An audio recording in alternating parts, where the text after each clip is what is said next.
book of that moment in the Bible. It's really crazy to me. That's such a powerful. I think everyone knows about the Last Supper, but I don't think anyone's actually read what it said in the Bible. And it's so super powerful. And it's like, and I was talking about this with Giovanni Vuk and Logan Smith, who come on my show on samtripoli.com, and we break down. We have Johnny Cash read the Bible, and then we discuss it, and they explain to me what they think's happening on. We have a fun conversation. We do it once a week, and man, I listen to that, and like so much of what Jesus went to, we see happening in real time today, like people throwing people under the bus, lying. So I was about to ask you what happened, because what I know is that they had a dinner and then someone left, and then Judas basically gave the saying, so what happens it's the guy in the middle of the table, and that's how they figured out. And Gary, if I'm wrong, correct me at any moment, but what basically happens is that there's this prophecy that Jesus knows he has to fulfill, which is a 33-year prophecy. And he knows it's coming, and he's basically preparing for it. And Jesus basically turns to his disciples and goes, "One of you is going to basically what's the word I'm looking for? Not deceive me, to betray me, right? Snitch. Yeah, basically gonna no, and then so which is Judah." And Judah basically Judas, excuse me. Judas makes a deal with the Pharisees, I believe, and he basically for silver points out who Jesus is to the Romans, and he does it with the fame. When you look at the Last Supper, it looks like he's whispering. And correct me if I'm wrong, guys, but he's really going in for the kiss, right? That's the kiss. The Judas kiss, yeah. Yeah, it's the Judas kiss. That allows them to know who Jesus is, portrays him there. Then he tells Peter, "You're gonna betray me. You're gonna betray me 3 times before the rooster crows." That's crazy too. And the reason that resonates with me is, and I'm not equating anyone to this, but it really does remind me of like all the Me Too movement, how everybody just threw all their friends under the bus, lied about associations. And the reason I bring that up is because we see this happening in modern day, where we just have people lying. Any thoughts, Gary? I'm just rambling here, but. Yeah, a lot of good thoughts there. So I will say this, that it's a very important story there where Judas is going to betray Jesus, and he leaves, and Jesus sends him away to do it. But he hasn't got the courage to go through it. And so what happens is, in modern parlance, Satan, as the avatara, will enter into Judas as the avatara. Whoa! To give him the strength to betray Jesus. And then he can go forward and do it. And so Judas is called the son of perdition because he is anti-Jesus at this time and a betrayer of Jesus.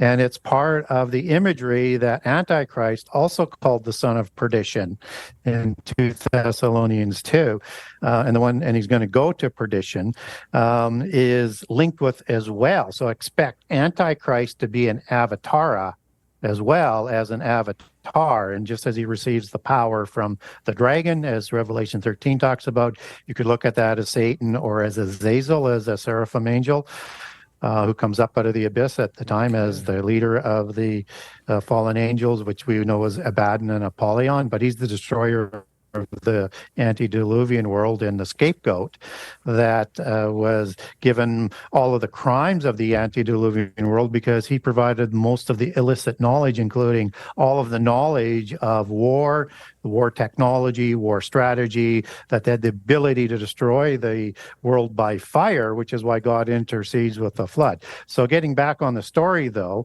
he also receives power from Satan in 2 Thessalonians 2 as well. So you could look at either or both that are going to be avatars for their little avatar or the new Buddha, just as Buddha, as he's called the new Buddha in occult traditions, or Lord Maitreya is another word that they use out of the East. Buddha was the avatara of Vishnu. So it's going to be like that. That's the Christ consciousness that they're talking about. And so when you're talking, about these images that they had at the Olympics, they're doing a couple of things there. One is yes, they're taking a shot at Christianity, but they're also using a very occult picture to do it by Da Vinci, who, if you notice, there's not even a grail goblet that's on the table, and you have this V that represents the female ovum as his female wife. And the one next to him, sitting on his right, as you look at it to the left, is looking more female-like than male-like, which is his interpretation of Mary Magdalene is sitting there, and that's going to become his wife to produce the offspring. And then you've got these images in behind the table where, through the triptych architecture, the three, and triptych is typical of polytheist architecture and also represent portals.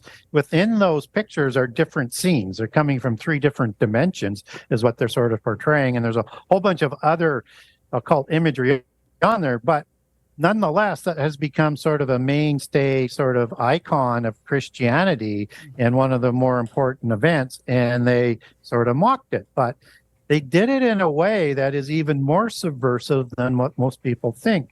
So they're going at it on the alleged ideology that they want to do things that are going to be representative of the Olympian gods where the Olympics are based in.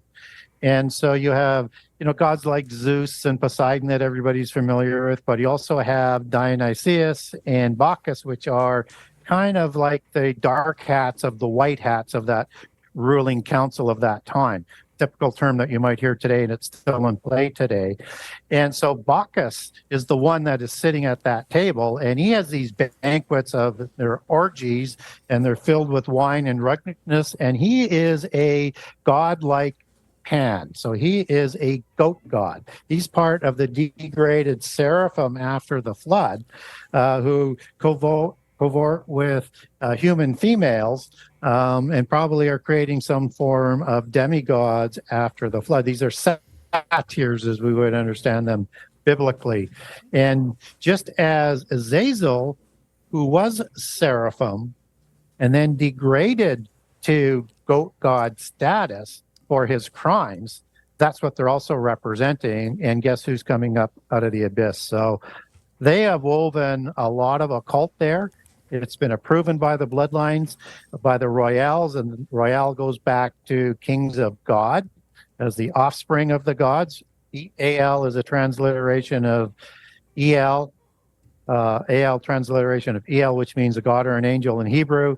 Also, Al is known in the Middle East as a god as well, and that transliteration could be Il, Ilu, several different variations of the same word, but these are the kings of God who approve that so that they can put their occult ritual out there in plain sight. And then they also had this really weird rider that is one of the four horsemen by its imitation. That's either could be the white horse or it could be the pale horse, or they're trying to do both. But they are definitely signaling some sort of beginning of a more intense movement towards the end time, that they're going to try and move up the time for the opening of the seals. Oh, my God. That was amazing. So, I mean, it's just put out there right for everybody. And they just do these all these people in this picture know what they're participating in, or they just? Yeah, they do. But not to the same degree. So that would probably be Bacchus there. Now, what's interesting about the goat gods, as you see them depicted in more modern times, they have a lot of feminine features. So they're both male and female in a lot of those types of goat god depictions.